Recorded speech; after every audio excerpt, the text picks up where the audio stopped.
It was an old, brass wall clock her grandmother had owned, circular, ornate, with carved roses along its rim.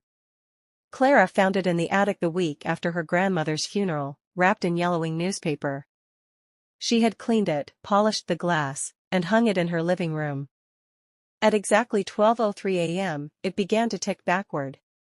At first, it was faint, just the second hand twitching in reverse, the faintest whisper of gears grinding against themselves.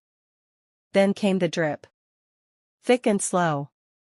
A single bead of dark crimson slid down the inside of the clock's glass face, as though it were bleeding. Clara froze. She blinked, thinking it was a trick of her tired eyes. But another drop formed, thicker, darker, and fell soundlessly to the bottom rim of the glass. That night, she didn't sleep. By morning, the clock looked perfectly normal again. No blood, no reverse ticking. Only silence. Still, Clara couldn't shake the unease coiling inside her. When she mentioned it to her mother over the phone, her mother went quiet. "You found the old clock?" "Yes." "Why?" "Clara, that clock was never meant to be used again." "Your grandmother." The line crackled, then died. That night, Clara unplugged the TV and turned off all the lights before bed. She wanted to prove to herself that what she saw was nothing. At 12:03 a.m., the ticking resumed, only this time, it wasn't coming from the wall. It came from inside the house. She followed the sound into the hallway, her heart hammering. The clock had fallen from the wall, yet it continued ticking steadily on the floor. The hands spun wildly backward, faster and faster, until they stopped at 11:46 p.m., 17 minutes earlier.